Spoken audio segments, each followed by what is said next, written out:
टेरिस्को गणेश अजय परब यांनी माझ्या कलागुणाचा गौरव करण्यासाठी बहुमूल्य 100 रुपयाचं पारितोषिक दिले आहे. त्यांच्या गावावर म्हणून बक्षिसाचा स्वीकार करतो. तसेच सिद्धेश परब यांनी माझ्या कलागुणाचा गौरव करण्यासाठी बहुमूल्य पारितोषिक दिले आहे. त्यांचे तुमचे आभार मानून याही बक्षिसाचा आनंद स्वीकार करतो. तसेच पांडुरंग परब, अजित सावंत आणि सुधीर गावकर यांनी माझ्या कलागुणाचा गौरव करण्यासाठी बहुमूल्य पारितोषिक दिले आहे. त्यांचे तुमचे आभार मानून याही आनंदाचा स्वीकार करतो. विलास नागेश परब यांनी पण माझ्या कलागुणाचा गौरव करण्यासाठी बहुमूल्य 100 रुपयाचं पारितोषिक दिलं आहे. त्यांच्या तुमचा आभार मानून याही आनंद. वा, अति सुंदर, आवडली. काय ग? नमस्कार. नाव काय तुझं? माझं नाव मलई गंधी. सुंदर तुझं नाव. अहो, पण अपरिचित व्यक्ती आणि तीही माझ्या मार्गात. आपलं नाव विधान ब्रह्म राक्षस अशी मजा घाबरू नकोस. काही करणार नाही. पण मी ऐकलं आहे तुम्ही म्हणे माऊस खातात. हो. रक्तप्राशन करता. तू मुळीच घाबरू नको. मी तुमच्या पाया पडते, मला जाऊ दे. तुम्ही मला खाणार नाही ना. एक विचारू, राग तरी येणार नाही ना? विचारा. माझ्याशी लग्न करशील? तुम्ही ब्रह्म राक्षस, तुम्ही माऊस ग्रहण करता. मी देवतातील एक घटक आहे. हे बघा, तुमची इच्छा योग्य आहे पण व्यक्ती मात्र चुकीची. मी तुम्हाला आम्हाला शेवटी मुलं होती. तुला आई म्हणतील, मला बाबा म्हणतील. अहो, माझं लग्न करण्याचा विचार नाहीये. माझा मार्ग थोडा मला जाऊ द्या. लग्न नको. लग्न राहून दे बाजूला. प्रेम तरी करूया.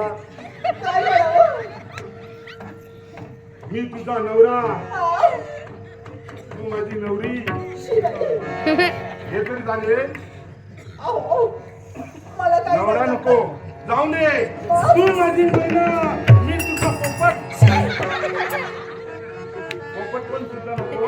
काहीच नकोय. अगं तू माझी सरिता, मी तुझा सागर. आता तरी सरिता सागर पण नको. काहीच नकोय. तू माझी मैना, मी तुझा कावळा. हे योग्य आहे. तू कावळा नसून माणसांना उचलणारा डोस कावळा दिसतोय. पण तू तुला उचलणार नाही. काय ग? मला एक सांग. काय सांगू? या जरार मधलीच्या धुंदीनं धुंद झालेल्या तुझ्या प्रणय प्रेमीच्या धुंदीनं धुंद झालो म्हणून ऐ धुंदाच डोळे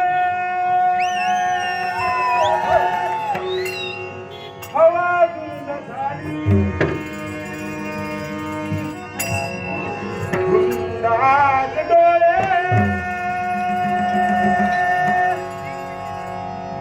हवा धुंद झाली गाली तुझ्या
आणि तिच्यावर तू भाळलाय. लक्षात ठेव, स्त्री ही सौंदर्याने लावते लळा. स्त्री ही सौंदर्याने लावते लळा. आणि वेळ त्यासाठी एखाद्या देखील आणि तितक्या गतीने निभायची नसेल तर कोण माझा मार्ग? अगं या अरण्यात तू तुझ्या इच्छेने आले आहेस, पण जाताना या ब्रह्म राक्षसातील पद्धतीने जावं लागेल. काय कळलं रे? तुला काय वाटतं मी या क्षणी जर हात मारली तर माझा परमेश्वर काही झोपी गेलेला नाही.